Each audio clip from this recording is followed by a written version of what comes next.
Here's why your willingness to date other people has a critical effect on your ex in bringing them back around. I'm Coach Benny. I've been doing this for the last 4 years, helping people get their person back or find somebody new. And I can tell you from experience that your lack of desire to date other people, which I totally understand. If your person lets you go, you love them, you want them back so bad. But that lack of willingness to see other people, or at least to move on to some extent, is shooting you in the foot. And here's why. When that person breaks up with you, essentially what's happening is that they're saying, hey, look, there's a value mismatch here. I am better off without you. I could probably date somebody else better looking, or somebody that makes me feel the right way, the spark, right? I want X, Y, Z. You want this other thing, which is like less, right? There's sort of like a condescending attitude behind a breakup, even if they mean well, in their deepest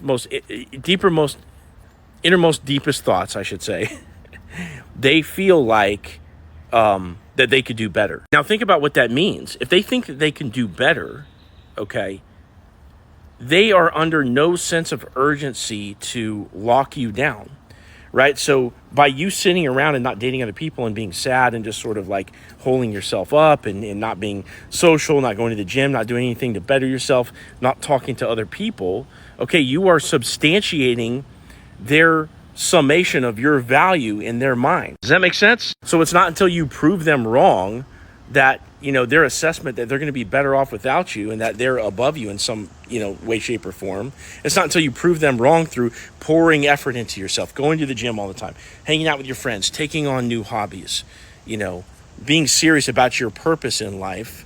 It's not until they see you doing that, and even in a more dramatic sense, like seeing you out, maybe even with other people, that they get the picture that you really are in demand, and that if they don't act soon, that they're actually going to lose you. Is it sad and unfortunate that sometimes that's what it takes to change their mind, that they couldn't see your value to begin with? Well, yeah, but it's also sad and unfortunate that the whole time that they were telling you the issues that they had with you, that you didn't change, and it took the breakup for you to do that, right?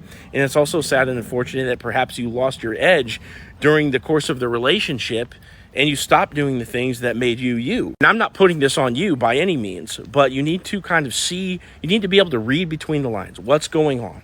How can you get the result that you actually want? And if you want that result of bringing that person back into your life, you got to be willing to play hardball. I'm not saying that you have to date right away, but it needs to be in your deck of cards. Now, if you want to talk to me about your exact situation and get some advice moving forward, click on my orange profile picture, click this link down here and get connected with me, and let's have a chat.